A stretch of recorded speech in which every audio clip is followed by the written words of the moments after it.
familiar space.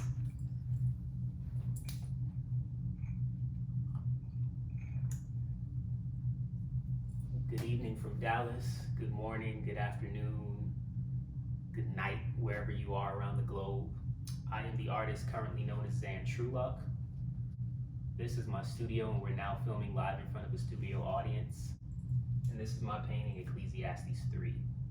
So before we get into the context of the painting and just kind of where I was in my life at the time of the painting, I want to first say why we're no longer shooting at the fireside.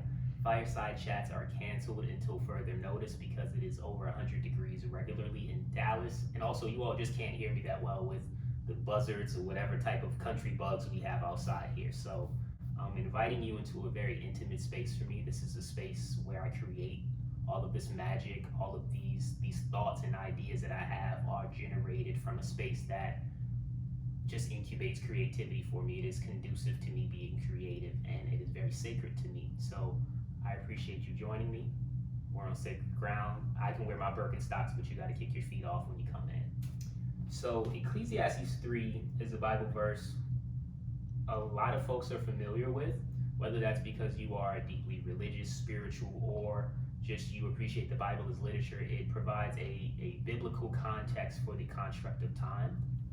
And Ecclesiastes 3, I'll read like the first 10 verses for you.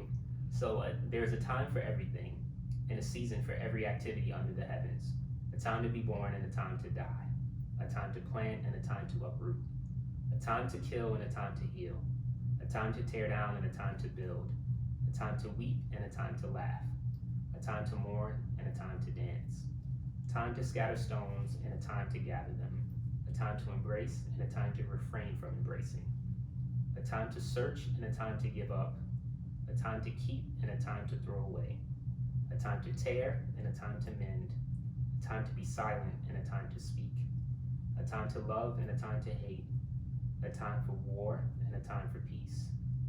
What do workers gain from their toil?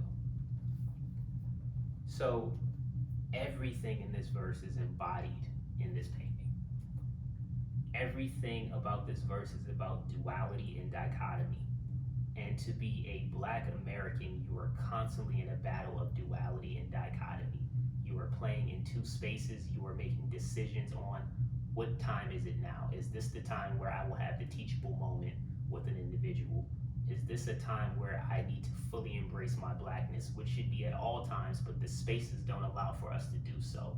So specifically, even around that verse, a time to embrace and a time to refrain from embracing, this painting is about no longer embracing America and picking up those cultural traditions and your ancestry and picking up those things that are native and salient to you in a way that helps you move forward and move on.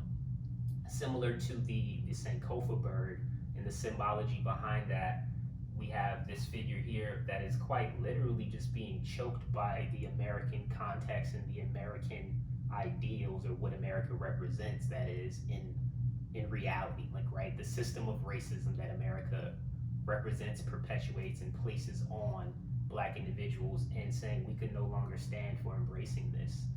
To have the cotton fields behind us, but at the same time we have mass incarceration at our backs, we have brutalization of the Black body, we have restrictive laws, we have voter suppression, we have Black women not getting the healthcare level of service that they should be getting just because they're seen as the strong Black woman.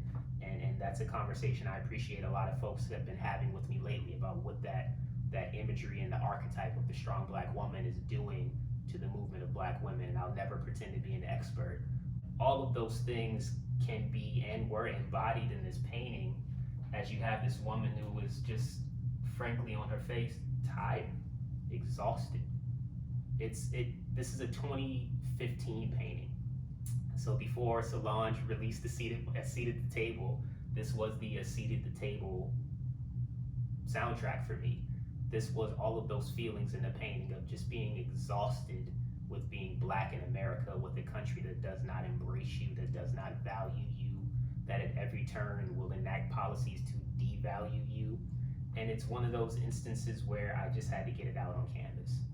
And it was a time when I personally was also embracing more about my history, my black identity, and finding more space for me in this world during that time. So it felt right to have her holding and cradling something that's dear to her, and recognizing that that which is around your neck can be loosened. You can break free from that. You can be unfettered. There is liberation in your blackness, and that is a way towards black liberation.